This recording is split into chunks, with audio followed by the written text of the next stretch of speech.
There was a period 6 weeks before there where we're like, well, what's happening here? Wouldn't it have been great to kind of be back at Brockton and clipping a salary every month?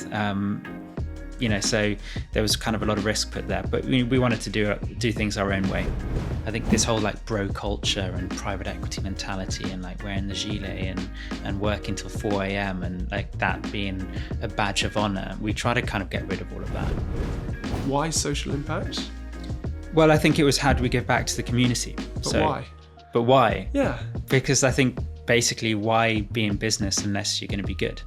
And to be good, you've got to be good to people, to community, to everyone around you. We didn't see a point in being in business just for profit.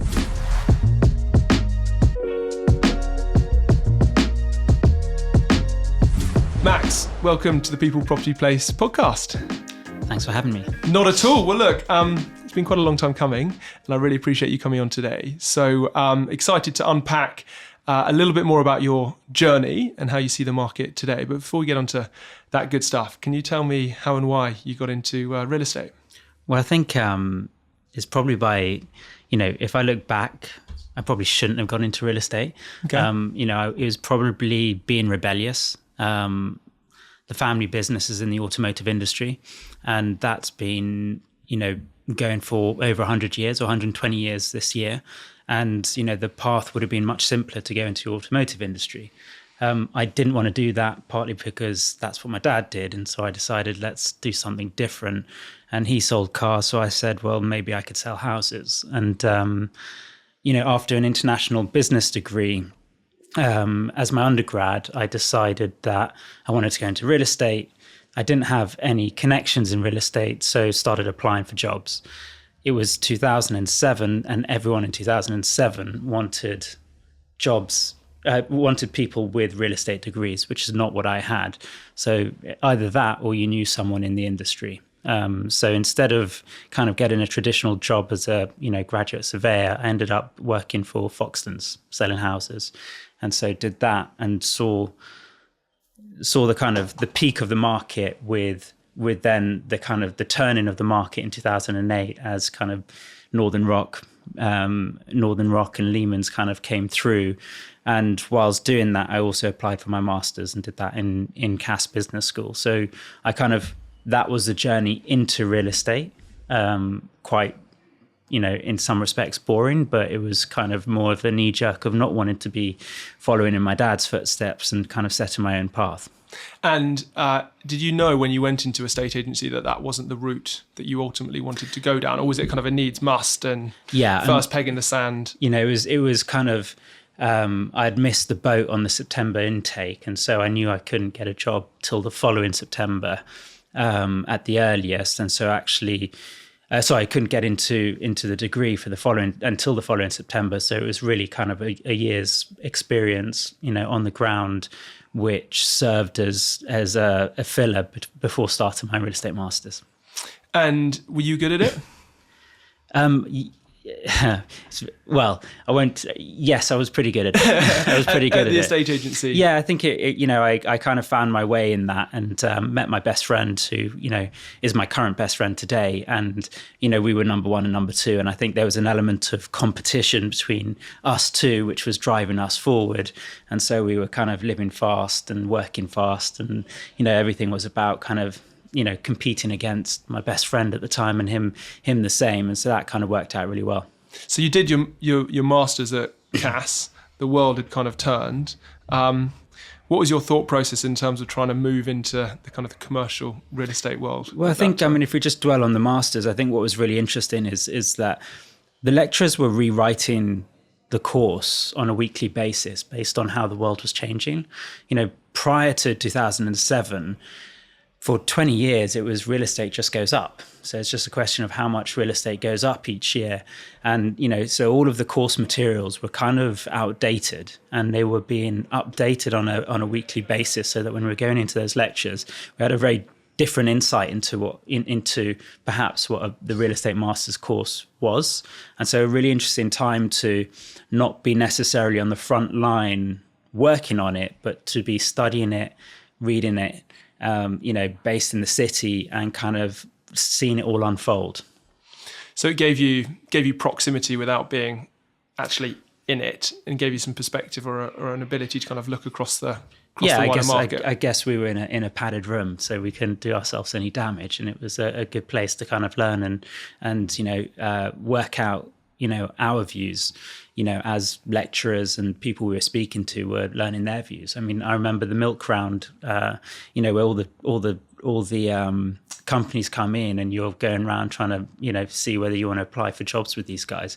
They all had applications. You apply to them and, on the Friday, on the Monday, you just got an automated response saying you haven't got in. You ask around and no one else got in. So, out of the 32 people who did real estate investment, only 2 people ended up in real estate that I know of. And you were one of them. And I was one of them. And, that was a very odd time, because you went and spent a whole load of money on a real estate master's course to go into real estate, and most of your colleagues ended up going back to what they were doing before.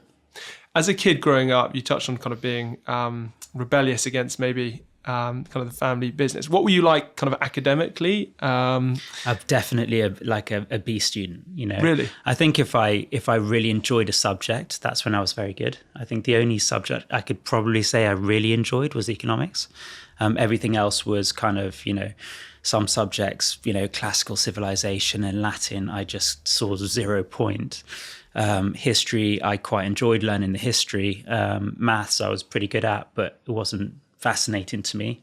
Part of the reason I quite like property is the maths is very simple. It's adding, it's subtracting, it's dividing and multiplying. And if anyone tells you it's anything more than that, they're just complicating it. And they're probably, from a Wharton degree or in an investment bank, and they're trying to overcomplicate something to charge a high fee. So did you have, at the end of your master's, did you have a view on which route within real estate you wanted to go down? Or was it a case of trying to get your next stake in the ground, get on a kind of a rotation, and then figure out the plan from there? I always wanted to be an investor, and so that was the aim. And I think it comes from, I guess, a family background whereby everyone in my family, from brother to sister to cousins to aunties and uncles, father, they've all run their own businesses or set up their own businesses. And so it was always in my mind that I wanted to be the decision maker and to create something of my own. And so within real estate, I didn't know what I wanted to do. I just knew I wanted to invest and I wanted to make those big calls and I wanted to, get that right. And so I came out and it was a terrible jobs market, and I joined Colliers and I was in the ratings department. So you can imagine I've gone from, doing an investment degree where I'm trying to understand how to become an investor. And instead, I'm basically cold calling tenants from building to building in London and trying to get a meeting with their CFO so that we can give advice to save them money on their business rates. That schooling in your estate agency would have stood you well then. Yeah, I mean, when I left Foxtons, I had in my notice, the area director told me this is the biggest mistake of your life. And it was, a couple of months into Colliers, I'm sitting there thinking maybe he was right. Yeah. So you were there, if I'm not mistaken, for 5 months or so doing ratings work? Yeah, so then I got a call. I mean, I was shameless in terms of sending my CV out. I would send it out to anyone who would listen.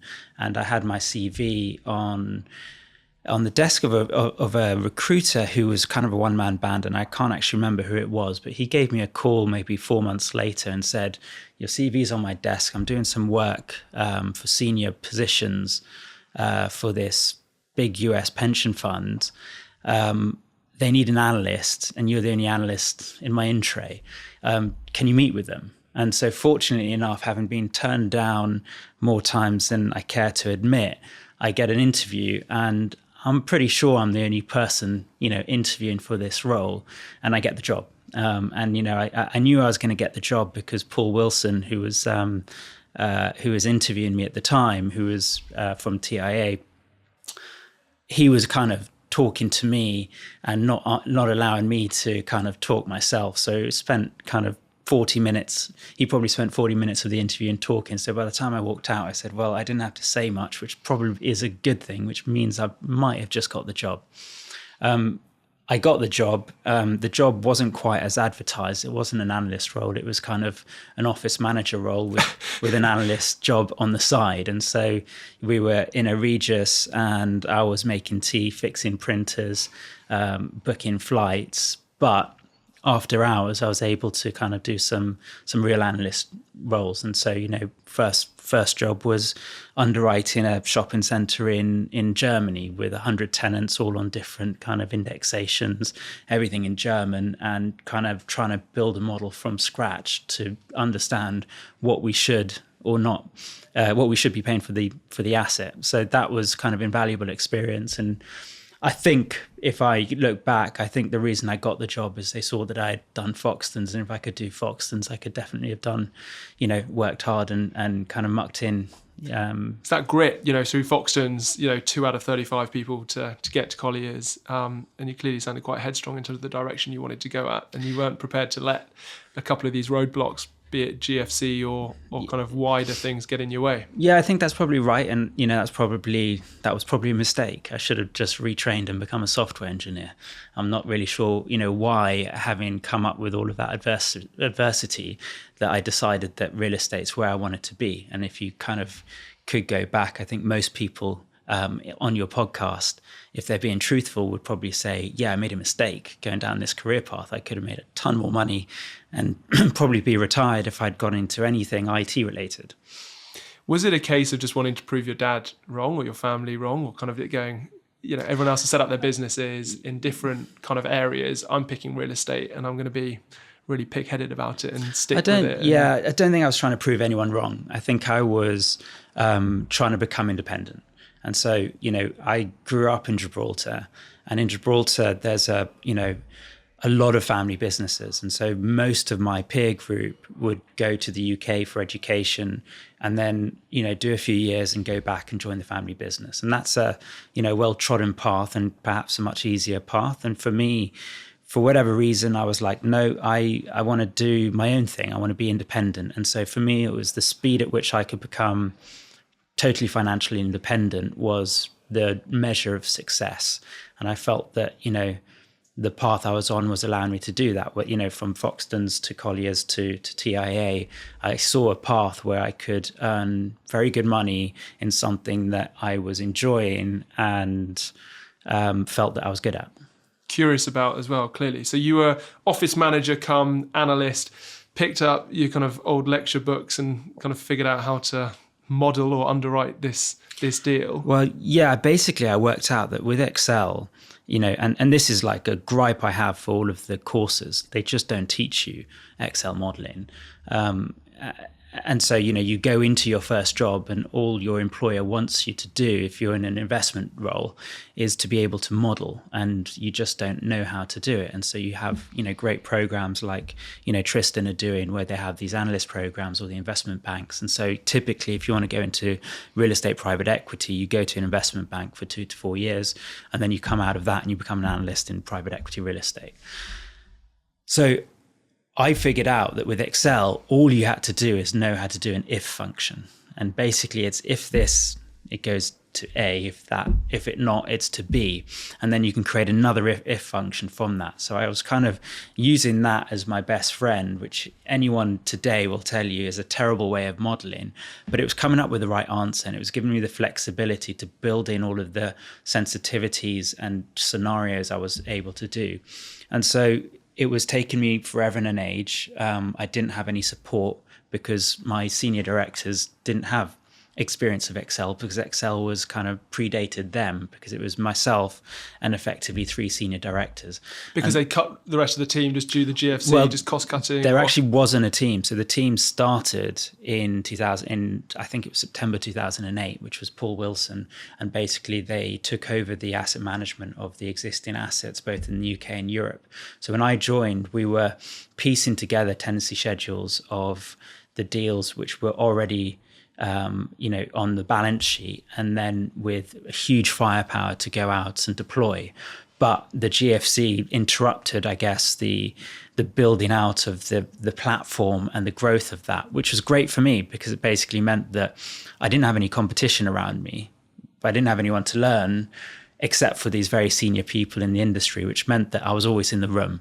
And so I was able to kind of, I was given a really kind of short runway and a wide breadth of responsibilities to take on. And so long as I could deliver, they just kept giving me more and more responsibility. So, after 5 years there, I felt like I'd had, 10, 15 years of experience in a versus a kind of traditional role. And in terms of the kind of the role or the remit, you were investing across sectors, cross geographies? Yeah, so we did. So we invested in the UK, France, Germany, Portugal, Italy, Spain, across offices, retail, logistics. And we were doing developments. A lot of people think, oh, US pension fund, surely it's going to be lots of core assets. The idea is that their overseas exposure was going to be further up the risk curve. So we had, 2 city developments, which we got planning for. One we sold, the other has been built out. It's Canham, which is on the market today. We bought shopping centres in the UK and Germany. We were looking at lots of assets across Spain and Portugal. We owned a 50% stake in a shopping centre in Portugal. We did an office development in a JV with Heinz in Milan. So there was like a real breadth of not just the real estate, but also the operational side in terms of JV formation. And in terms of your role, it evolved from kind of analyst underwriting to being more deal sourcing or kind of managing some of these? So one of the great things I had there was it was cradle to grave. And so it was from sourcing right through to exit. And if you're on a deal, you're on the deal from start to finish, and you're involved in every aspect, from sourcing it to structuring it to finding the debt to implementing the business plan to hopefully eventually selling. And so that gave me that kind of breadth of experience, which not many shops can give you that, because a lot of them silo asset management, acquisitions, legal and structuring and tax and all these things. It's like other people do, and you don't necessarily know. You're just kind of inputting it in your model because someone says that's how it should be structured.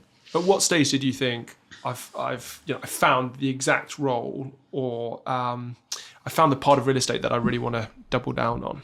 Well, I think I knew then that was I was getting all the skill sets apart from the ability to capital raise. So like I was sitting there and we were doing, £100 million deals and £200 million deals. And that was great. But I was also like, well, how do I end up doing this myself? And that was kind of the key bit, which I was like, that's the bit which I'm missing. I need to figure out how I'm getting the experience and the breadth of experience to do all these things. And because we're doing it at scale, it's allowing me to speak to the best people. It's the best lawyers. It's the best tax structuring people. It's the best agents. The business card opened up all the doors.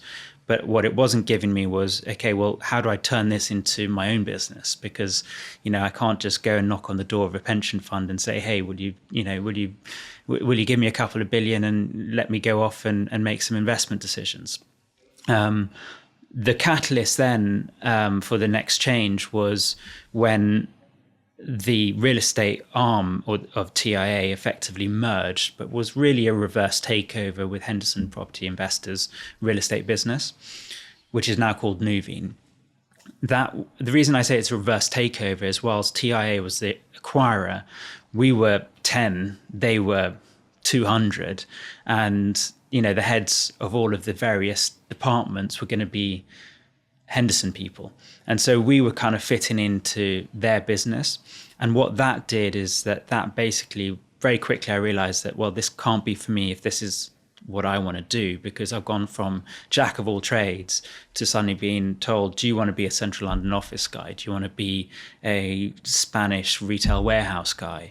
Do you want to be in acquisitions, or do you want to be in asset management? And so I was way too early in my career to be like, I want to be a specialist. And so for me, I knew then time was borrowed. And for me, that was the catalyst to be like, I need to find something else. So you moved to Brockton Capital, if I'm not mistaken? That's right. So moved to Brockton. That was kind of, a really interesting time to go there, because they'd just raised their third fund, 800 800 to 900 million of deployable capital. They were growing the business. They were moving from, Fund 1 was 150, Fund 2 was 500. Fund 3 was the largest value add real estate fund focused entirely on the UK. And some might say that actually it was almost too much money. And so there was, it was 2014, it was the peak of that mini cycle. Before Brexit, pricing was expensive, very hard to, find value. But what was interesting there is that whilst I didn't have the geographical exposure, it was the ability to look at different types of asset classes, not just the traditional retail, office and industrial. So, looking at kind of, whether it be kind of student housing, whether it be, operating businesses, the Fora business which we're sitting in today, that was the operating business, which was in Fund 3, but, they'd done pubs before. So all of that was very attractive. And the second piece, going back to what I said earlier, was it's cradle to grave. And, in all of the interviews I had, I was really struggling to find a good fit with a firm which was established, which had capital, but was going to allow the kind of entrepreneurial spirit to kind of grow. And I think Brockton is, a unique place like that. And, David Marks and Jason Blank have built an incredible business. You've had some ex-Brocktonites on the show, and, everyone is highly successful. A lot of them end up setting up their own businesses, selling their businesses, becoming MDs of, the big US PE houses. I mean, it's quite an astonishing alumni. So you landed at Brockton, Fund 3, £850 million worth of capital to deploy, and you could have cradle to grave exposure, but also, crucially, it was outside of the main food groups that you'd operated within previously. So it gave you exposure to alternative real estate, as it was probably called back then. Yeah, I think that's right, because, the frustration I probably had at TIA was we saw some really interesting operational real estate deals, which at the time, your typical pension fund and insurance money didn't want any exposure to that, because they didn't want exposure to the people, which was quite an interesting concept, because everyone wants exposure to the people now in real estate. And so everyone wants a piece of the operating company because they see the value that can create.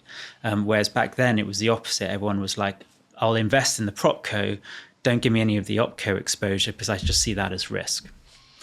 And so, as your role, did you go in as a director, or what was kind of the title you went in, and what was the kind of the remit? I believe I went in as a senior associate. And so I was almost taking a step back, because I was a director at TIA, but going into Brockton, different way of doing things. I was almost taking a step back. And I was okay with that, because I didn't really care about titles. I knew that, what I had there was the ability to kind of, prove to people that I had a skill set that I would be valued. And so very quickly at Brockton, in my 5 years there, that, I managed to kind of climb the ladder very quickly, which was, I knew that the place was going to give me that breadth. And so I backed myself. So you met your current now business partner at Brockton. What was he, Sanjay? What was he doing, and what role did he have, and what role did you have? So Sanjay came across from Moore Park, and he was, I guess, fed up with the European travel, where he was probably on a plane 3 times a week going to a different European city. And Brockton, being UK only, gave him the ability, whilst he had a young family, to kind of be a bit more rooted in the UK.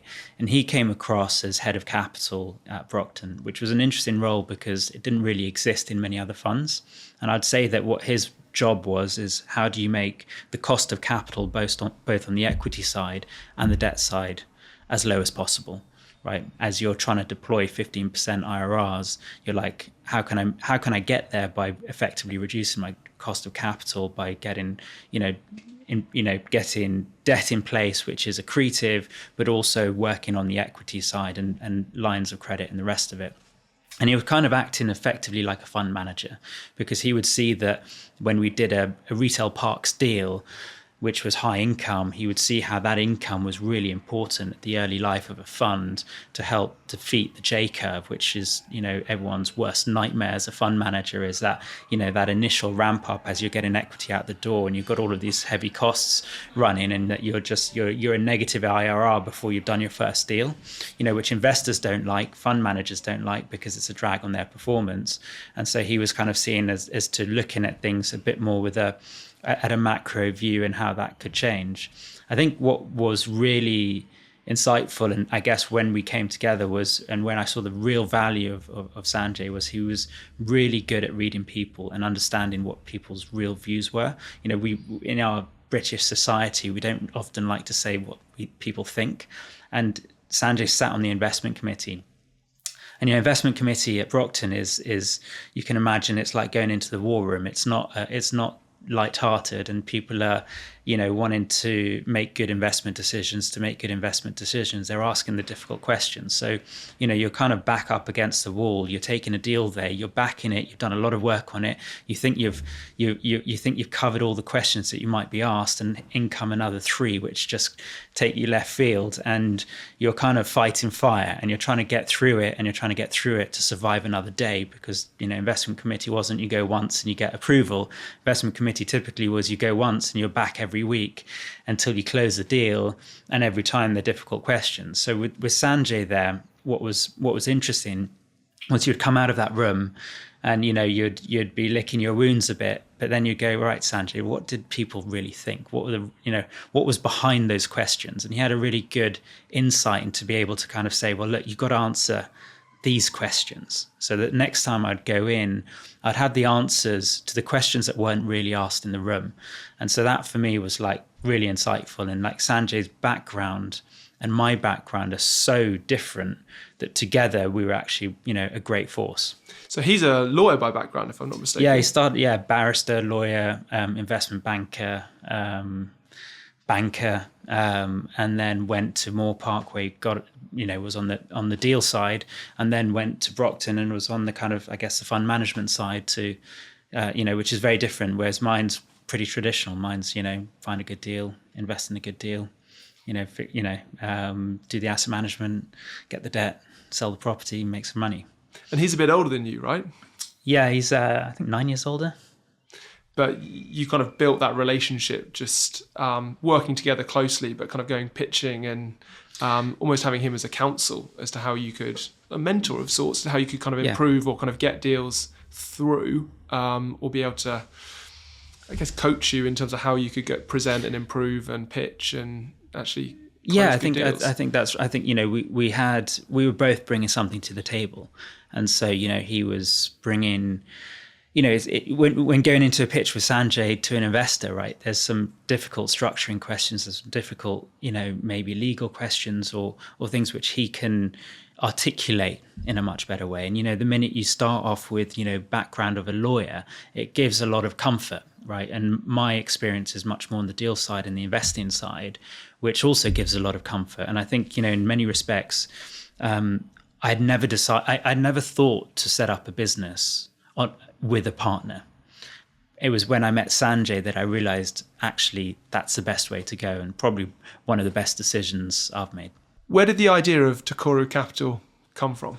So I guess the catalyst, I was very happy at Brockton Capital, and the catalyst for thinking about doing something else, even though it was always in my intention to do something eventually, the catalyst was really when Brockton changed from Brockton Capital to Brockton Everlast, and they went from a private equity business to a propco with effectively permanent capital. That's not what I joined, and it was absolutely the right thing for Brockton to do, and I think that they were well ahead of the curve. And if you look today and you look back on what was one of the best decisions they made, I think that pivot from leaving the fund series world to finding permanent capital was absolutely the right thing for them to do. And I think most PE houses would probably, who are in that kind of small to medium size, would probably be jumping at it if they could do that today. And it's partly why you're seeing a lot of the I guess, independent managers not be independent anymore and sell into the big guys, because it's just harder and harder to raise capital because the bigger investors are all wanting to have less managers. So that meant that we are now in a PropCo environment where we're deploying into kind of a single strategy, which was, I guess, Southeast offices, which also included life sciences. And that felt quite pigeonholed, which is exactly not what I joined Brockton for. And so that got me thinking as to what was my next role. I wasn't going to jump into it quickly. And I was also still happy at Brockton. And, we had a whole load of capital to deploy. So, it was a really interesting time in 2019, 2020, or the end of 2018 to the end of 2019, where, I was deploying a lot of capital for the Everlast vehicle into really interesting deals because our capital suddenly changed. It wasn't a 15% IRR and a 1.5 multiple we were trying to target. We were targeting long-term returns, which meant that we could acquire assets which were falling between two stools. It wasn't getting the attention of the core money, and it wasn't getting the attention of the value add money, which meant that we could buy, a development opportunity in the City of London, which had 4 years of income, which no one really liked, but with, at a capital values per square foot of 200, which which if you look at the values across the city over the last 30 years, they never got below 200 for freehold development opportunities, and so they always trend between 200 and 450. So when you have a moment in the cycle where you can buy assets at that level, and you've got the capital that can do it, because you need to hold that asset for 8 years, 9 years to go through the development and then an eventual sale, that's really interesting. So yeah, it was set up to be able to take advantage of those opportunities, whereas kind of more traditional private equity fund vehicles, that asset would just never fit the life cycle of when they need to deploy and when they need to exit. That's exactly right. Yeah. So then Tokoro came about after a lot of soul searching as to what to do next, and we looked at the business and we said, well, what's wrong with it and how can we do it differently? Because we can't be Brockton 2.0. We can't, it's unrealistic to say we're going to be Blackstone 2.0. How can we find our niche? And so when we thought about Tokoro, we thought about, well, let's think about trying to mimic more that balance sheet capital and trying to think about stuff differently and getting rid of this idea of a J curve and thinking about strategies and giving investors a bit more say into what they want to deploy their capital in. And so we had kind of 6 strategies we were pitching to investors. It just so happened that the office strategy is the one that got the most traction, which is ironic because we closed our fund in April 2020, and it was an office strategy when no one was in the office because everyone was working from home, and it was the beginning of the death of the office as it's well publicized today. But it was also kind of a very interesting moment in time where we could be like, okay, well, the office is potentially dead. We didn't believe that. We think that there was value to be had. We thought that it could be a really great vintage year to be deploying into it. But how did we want that to look? And so, we kind of ignored all of the traditional ways of thinking about office investment and focused very much on, well, what is it that we like in the office? And it's basically location. And so we said that the locations, the offices that will survive will be based on their location. And so we basically said we're only going to invest in Mayfair, and we're only going to invest in the 8th arrondissement in Paris, and maybe the areas that touch it. At the time, we're basically the only private equity fund doing that. Everyone else is basically saying, I can't make the numbers work on that. And so I'm going to go to Canary Wharf. I'm going to go to La Défense, the second, ring in Paris. And I'm going to go to, the secondary locations because there, one, I can find a development, and 2, I can perhaps believe in strong rental growth. And so thankfully we didn't do that. And so whilst yields have blown out, which, as I said before, we can't control, what we can control is picking the locations that are going to see the strongest rental growth. And if you pick the 2 markets, I think in Europe that have seen the strongest rental growth, it's been Mayfair and Paris CBD. And so we got the office investment right. It's just unfortunate that the office is dead mantra is still kind of with us. And so the yields the yields have moved out with inflation and the story, we all know in the macro environment. But what we have been able to do is kind of deliver the rental growth story. And I guess given the structure or the capital that you've got as well, you can see through a longer term horizon to hopefully capture or recoup or get more of the upside rather than selling it. You set the business up in 2020, in 2025, when maybe you'd be 20% underwater or whatever it might be. And that's quite challenging for a first time manager to then go and raise additional capital.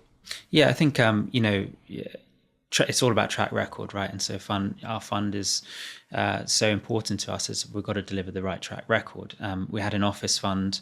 That's how it started. Once we had deployed our first deals in 2020, we quickly realized that actually the market was racing ahead of us and we couldn't underwrite to win the deal. And the underwriting that we had to believe to win the deal didn't make sense to us. So we started thinking about our other strategies again, and we kind of went back to those. And because we had deployed into assets which our investors were really supportive of, we went back to them and said, look, can we think about doing other strategies within the fund? And so we got approval to go into student housing. We got approval to go into 18-hour cities, and we got approval to go into logistics. And so, the whole beds and sheds argument, it was just too, you can't, the wall of capital and the capital markets, you just have to listen to that, and you've got to follow the capital. And, that's where the wind is behind you. And so we had to figure out strategies to get into sheds and beds. And so that's what we've been doing over the last few years, is we've not been so much focused on offices, and we've been focused on, going into beds and sheds and doing it in a way that's slightly different to what everyone else is doing. Quick one from me. If you haven't already subscribed or followed this show on the podcast or app where you listen or watch, please do. It takes 10 seconds and helps tremendously. I've got really big plans for the People Property Place podcast, and that one small action really, really helps grow the show and the presence and enables us to keep doing what we're doing. So if you haven't already, please follow or like on the platform you watch or listen to. Thanks so much. Before we talk about the other strategies and the evolution of the business, can you just tell me how you and Sanjay actually set the business up? Yeah, sure. First we came up with a name. I was on a ski lift, flicking through some news articles, and realized that, there was an article on quartz, which basically gave 5 definitions for location in Japanese. And Tokoro is location in Japanese. It means place.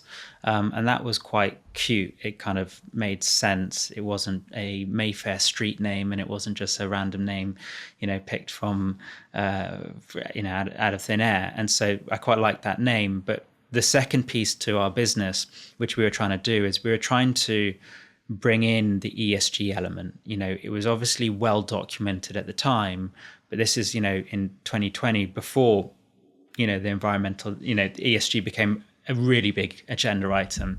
We were thinking about the S. And so the S piece was, how can we give back to the community? And so our piece of giving back to the community was, we wanted to set up what we call Kokoro with a K instead of a T, which means heart. And we wanted to set up a kind of fund that was going to invest in social impact businesses for profit, whereby that profit could be reinvested. And so the profit was always going to be reinvested into social impact causes, because we're small and those checks are going to be small and they're going to be based on a percentage of the profits we make, not our investors.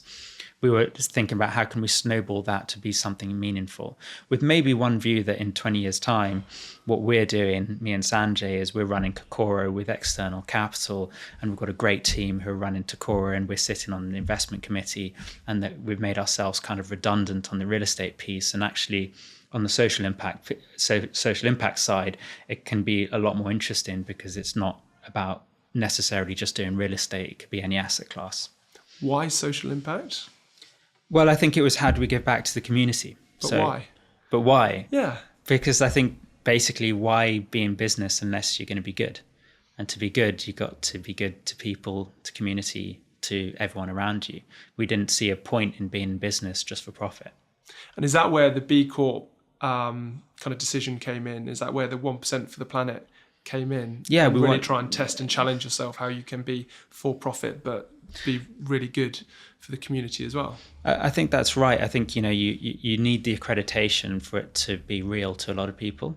And, you know, in some respects, it's the hard work the team do that give us the ability to do that. And so being part of 1% for the planet, being a B Corp, all of these were important, I guess, badges we wanted to have to prove that it was what we were doing. Because a lot of people will say, is it real? You know, and it's like, well, yes, it is real. And we are being marked by these outside organizations to show that it is. Is it a competitive advantage as well in terms of going to raise capital as a point of difference? I think it's the opposite. I think it becomes a really difficult conversation with a lot of capital. And that's not because the capital's wrong. You see, a lot of the capital conversations we have, they're large investors. They have their own ESG agendas and they're doing their own things. And so when you start saying that you're going to give up a percentage of profits to these causes, they immediately think that they're giving part of their money away. And it's not that they're saying that we don't want to give it away, it's that they've got teams of people who are doing that and looking after that within their business. So whilst we thought it might end up giving us a bigger pie, actually it became a bit of a rub in terms of the conversation sometimes with capital. I think where it's been really helpful is in building the team. And the team's kind of the most important thing at Tokoro. And it's like, you know, I kind of go back to, because it's not just investing in these businesses. It's not just, you know, charity donations. It's the team have to be involved, and we give the team, you know, as pretty much as many days as they want to work on this. And the reason we do that is we think it makes them better investors. And so if they can spend some time coming up with ideas on what we want to invest in, and because they're small checks in small businesses, perhaps they could even be on the board of those businesses, then they're giving back in a way that isn't painting a wooden fence which has got some graffiti, which I think as a fund manager who isn't an artist clearly shouldn't be doing. What they should be doing is using their brain to give back. I think it's much more impactful. But ultimately it comes down to, what do you want to say when you're invited by your other half or a friend to a dinner party and you're sitting next to two strangers and the inevitable question of what do you do gets asked? What do you want to say? And I think if you go back 20 years, you probably wanted to say, I want to work, you know, I work in finance for, you know, one of the big investment banks. I don't think that's true today. And so I think you want to be able to kind of have a good story and be an interesting person. And with that becomes, you know, so there's a selfish element to how that is. But we thought that if we can give people an interesting job role and a diverse job role, we will attract the talent to come to us instead of, you know, the bigger shops, which we can't compete with, both in terms of, you know, pay and, you know, benefits and what it looks like on their CV. But what we can do is those softer things and give them a much more diverse and interesting experience across not just real estate. And managing purpose rather than just managing people and property, right? Yeah. So you're on the ski lift, got the name of the business, got the kind of the ethos and the core of what you wanted to do. How do you actually build it, and how do you turn that idea into a reality?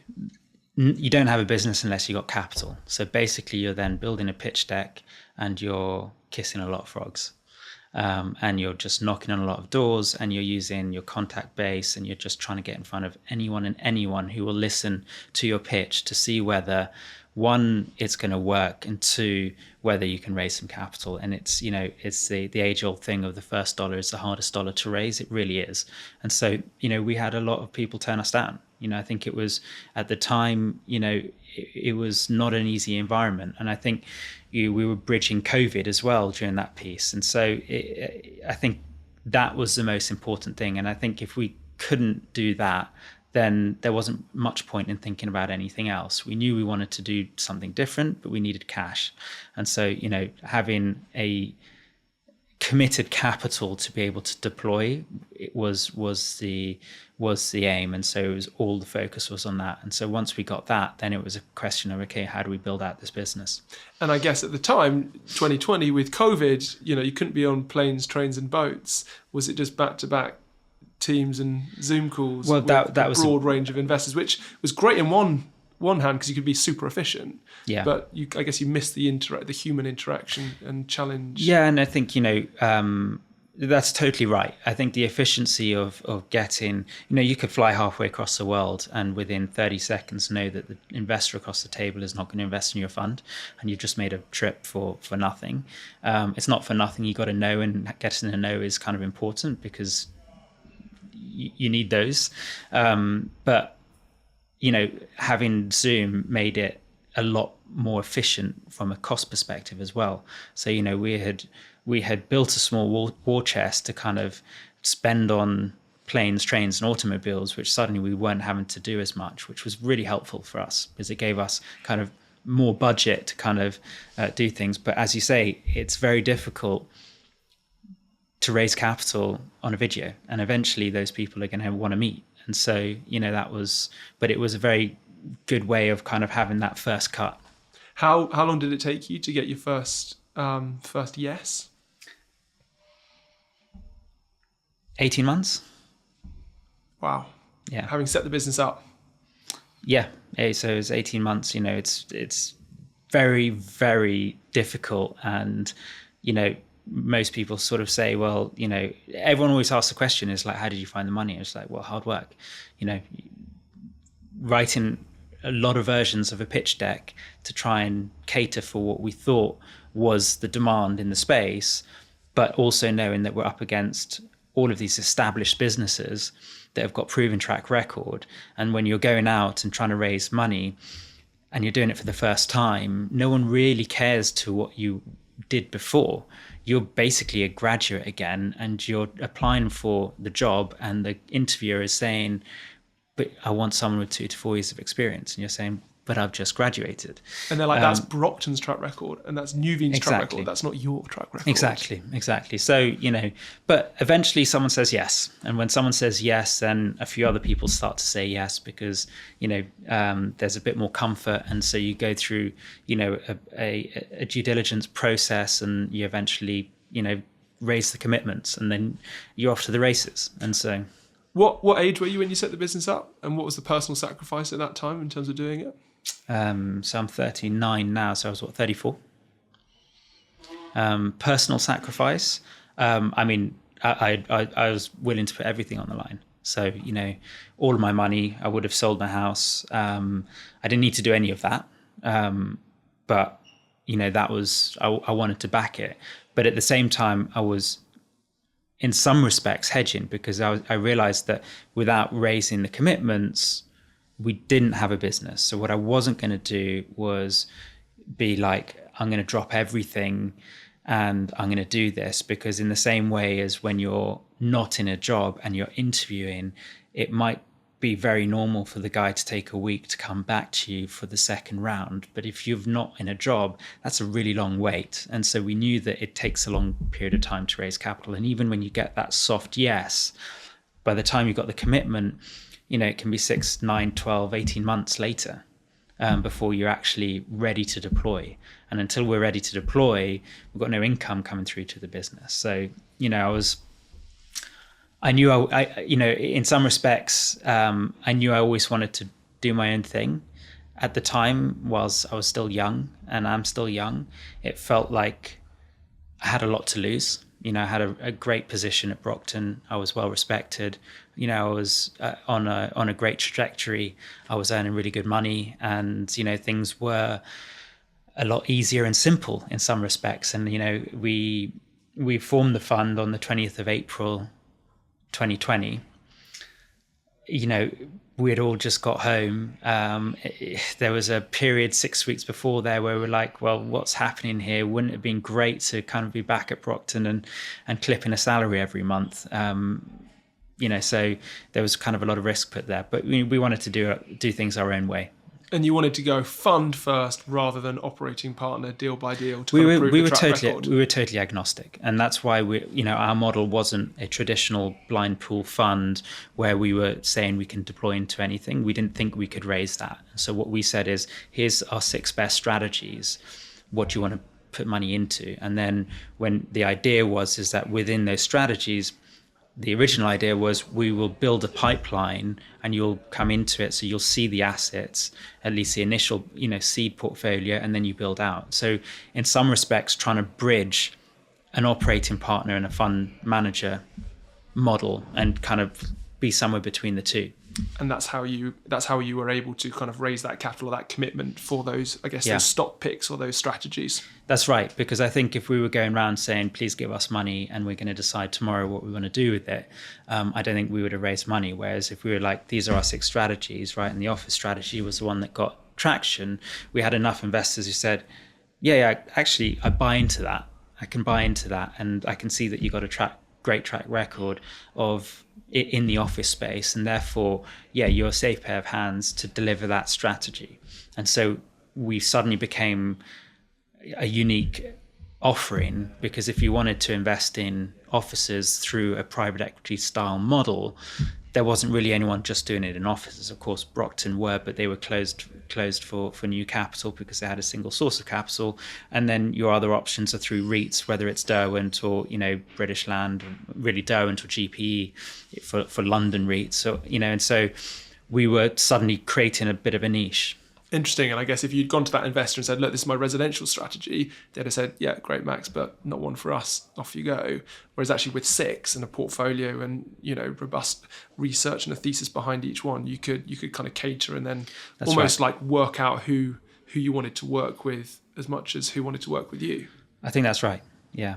So you did some deals in Mayfair and that CBD area in Paris. Yeah. And then it got to a stage where you wanted to do, a couple of other strategies. Can you just talk to me about how you evolved the business?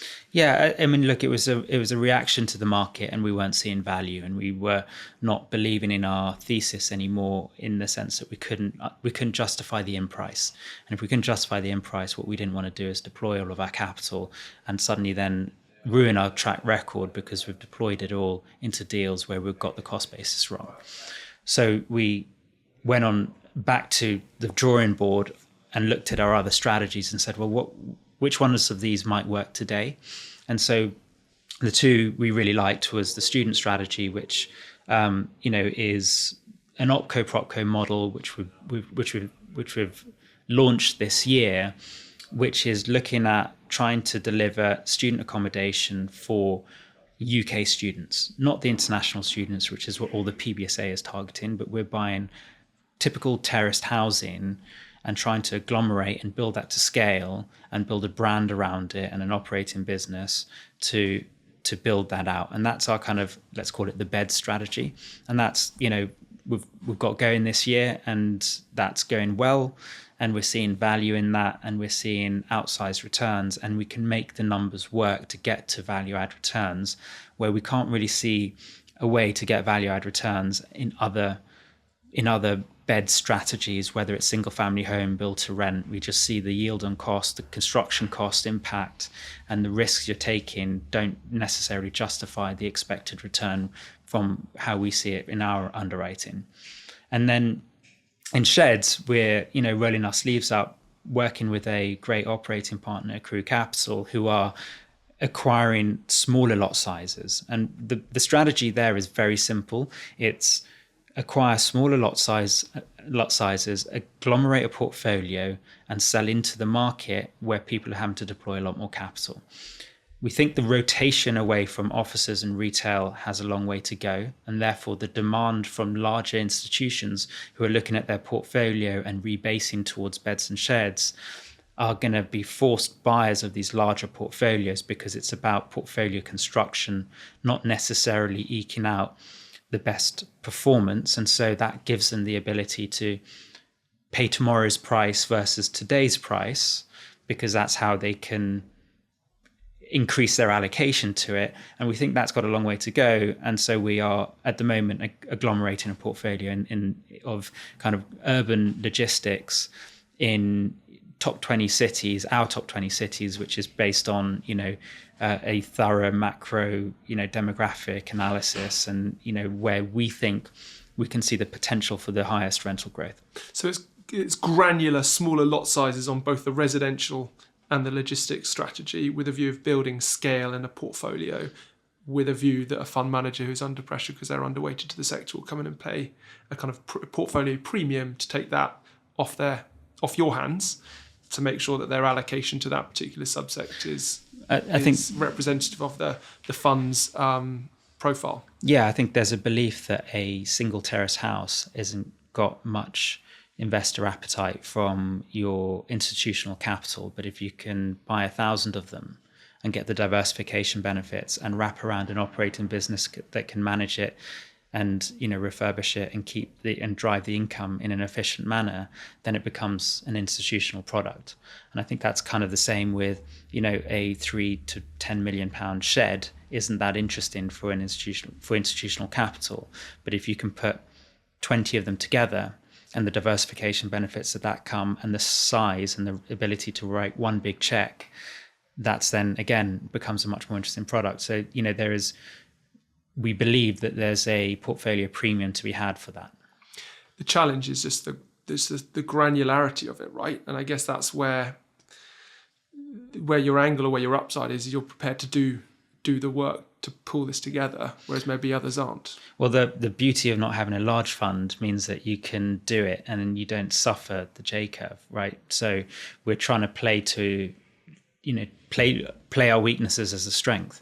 If you can come up with a strategy that works really well for 30 million of equity, you go to Blackstone and say, I've got a really good strategy for 30 million of equity, or KKR, all of these big guys, they'll say, no, I need to deploy 200, right? But if I can find a strategy that the first 30 makes a lot of sense, and then you built up a seed portfolio that gets you to, with leverage towards like 100 million. And then you go to these players and you say, the strategy is the same. I've proven it from 0 to 30 or 0 to 100. Do you want to buy the seed portfolio and then deploy 150? Because now I've got a team that can deploy the 150, and suddenly you're kind of solving the problem, which is I need to deploy a big enough equity check for the fund, for it to be a needle mover in the fund. And so we're trying to look at those strategies. In many respects, we're doing what our larger competitors do, but just starting at the smaller end of the scale. We kind of touched on it earlier, just in terms of kind of purpose and a point of difference in terms of kind of bringing talent into the business. How have you gone about kind of building the team and attracting talent? Well, I think we look at our experiences and naming places and stuff, but I think this whole like bro culture and private equity mentality and like wearing the gilet and working till 4 a.m. and like that being a badge of honor, we try to kind of get rid of all of that. And we think that there's really smart people out there who want a work-life balance, who will work hard when it's needed, who don't need the face time, who don't want to put in the face time, and we don't want them to put in the face time, and to get a diverse kind of group of individuals who can, through groupthink, can provide the best results. And so we're just trying to create a culture which is, inclusive, that people can speak out, that believe their voice is heard, that they have an opinion, they can all sit in investment committee, they can all, if they don't like a deal, and they don't want to work on a deal, they don't have to work on a deal. So we give people the choice, and we think that allowing people to kind of build their own book of work and that they should think about what their tasks are creates a much nicer environment and a more thoughtful and a better investment environment. What's your take on the market more broadly as we sit here today, 19th of November 2024? Well, I'm not going to talk about politics, but I think there's everyone today is talking about politics and how that's going to shape asset prices and the rest of it. And we can talk to Bitcoin and cryptocurrencies and the pop they've had because of Trump's impact on that. But generally speaking, real estate over a longer term horizon isn't that impacted by politics. Yes, tax rates changing and this and that has an impact on your returns, but you can kind of like look through that. I think the biggest risk in our sector is, what else people can invest in. And so, if you think about the prime yield in Mayfair at 4% and Paris at 4% and change, and, but you can put your money in a money markets fund at 5%. And so your risk-free rate's now 5%. It's like, what additional return should I expect to put my money outside of bonds, because suddenly bonds are actually yielding? So your traditional 60-40 split, where 40 was earning zero, and you were basically hoping that zero rates would go into negative, and that was how you're going to make a return on your bond portfolio. Now your bond portfolio is giving you the income you need, the income which no one had for 10 years.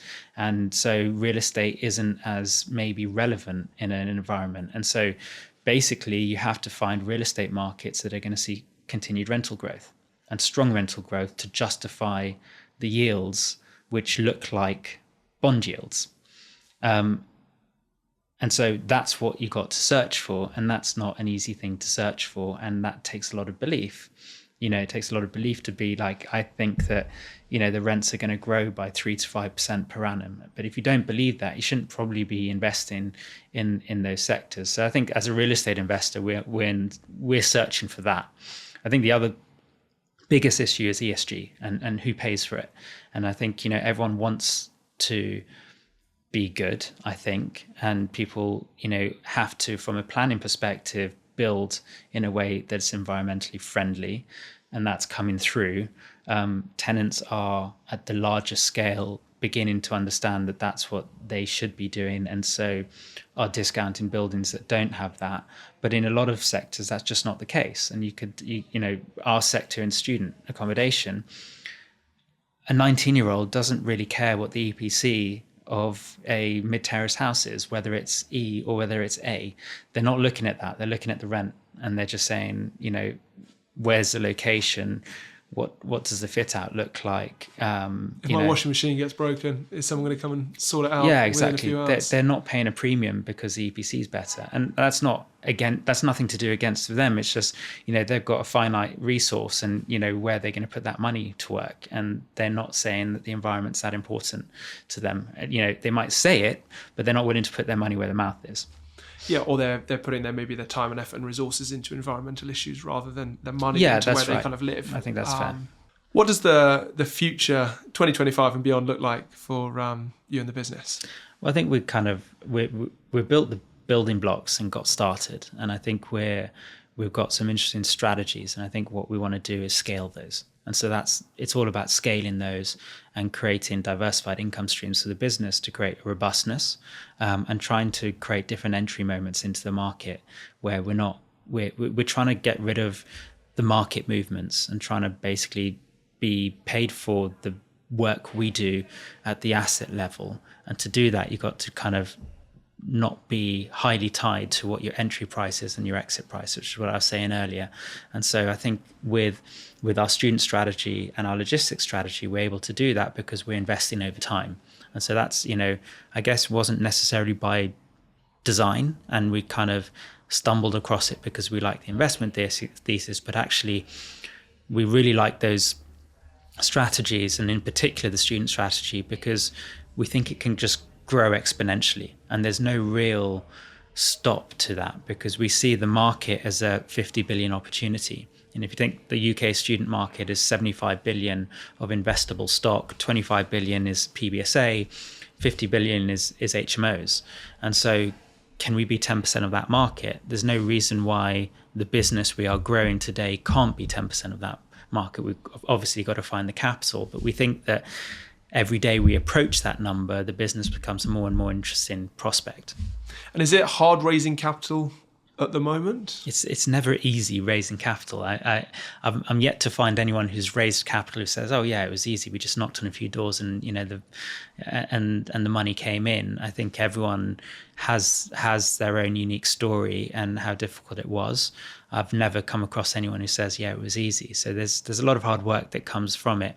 I think today we are in a particularly difficult place, and the reason for that is that what has happened is that there is less capital to deploy into real estate, and even your large LPs don't have capital to deploy in real estate. And the reason for that is because managers aren't returning their capital. And that's not because managers are not doing the right job. It's because of the repricing in most markets. It means that they're trying to hold on to assets because they believe it's going to be worth more tomorrow. And therefore, the typical money that would go in back to LPs through distributions isn't happening. And a lot of that was funding the new commitments to managers. Yeah. And the story of real estate as we went to a ZERP world wasn't necessarily the money going into, wasn't necessarily like real estate's yield, and therefore we're gonna buy real estate, and real estate looks really healthy from a cash on cash perspective. It was everyone was trying to increase their allocation to real estate. So where people were typically 1-2%, they were saying we want to be 8, 9, 10%. We kind of got there, or most investors have got there. So you don't have this additional capital flow that we were seeing, which was creating this wall of capital coming through. And we've kind of hit those targets at a time where, in order to then maintain those targets, it's all about the money that comes back from managers. And so that's what's made it a very difficult capital raising environment. But if you're a manager and you've got capital, you're probably slow to return that capital. So whilst it's hard to raise capital and you're complaining about that, you can't really, because you're complaining about that, but then you're sitting on your assets, and your investors are allowing you to sit on those assets for all good reasons. And so I think it's from our perspective, the frustrating thing, I guess, is that typically you're always trying to run faster than you can, but you're thinking about what your next capital raise looks like. And so for us, because our hold periods will naturally be extended to get through the cycle, it means that the track record isn't necessarily created, and we've been slow to deploy. And thankfully we were slow to deploy, that we weren't deploying in 21, 22, 23. But it's just meant that our fund life has grown, or our investment period has grown, and hindsight is 2020 vision. And so that's been a great move for us, but it has meant that our next capital raise is further down the road. Max, as we draw to a close, the question I ask everyone on the podcast is, if I gave you £500 million worth of capital, who are the people, what property, and which place, Tokoro, would you allocate that capital? Yeah, I forgot you asked this to people, so I haven't. So this is a bit off the cuff, but I'd love to take it. Of course, I'd love to deploy it into across our two main strategies we're investing in, which is the logistics strategy and the student housing strategy I've mentioned. The other area we're getting traction on is kind of whether you want to call it rescue finance or pref equity, and we're seeing pockets of opportunity there, but I don't think there's I think it's pockets of opportunity. It's like the mailbox I think I saw in the press recently. Yeah, that's right. So it's an asset which me and Sanjay knew really well, and from our Brockton days, because Brockton used to own it and sold it to the existing owners, and it meant that in a very short period of time we could underwrite and come up with a structure that worked for all parties.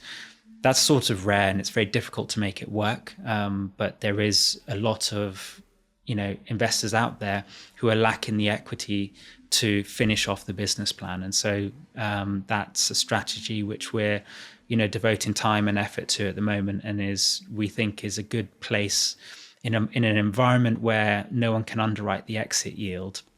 It softens some of the exit yield sensitivity. Max, you've had a fascinating career. I think the main thing that sticks out as being super headstrong in terms of the direction of travel that you wanted to go in, and having the grit and determination to make it a reality. So excited to see what you and Sanjay go and do for the next 5-10 years building the business. And thanks so much for joining me today. Thanks for having me. Thanks for listening to this week's episode of the People, Property, Place podcast. If you found it insightful, feel free to share it with a friend or colleague. Give us a rating, like, or comment. It helps tremendously. It'd be great to hear from you on LinkedIn. I'm super open-minded to recommendations of guests that we should have on the show, or areas of the market we should explore further. So do drop me a message. The People, Property, Place podcast is powered by Rockborn. The team recruit leadership and future leadership hires for real estate owners, funds, investors, and developers. So if you're looking to hire top talent for your business, head over to the website www.brockborn.com, where you'll be able to find a wealth of information, or feel free to drop me a message on LinkedIn. Have a great day wherever you are, and I look forward to catching you next time.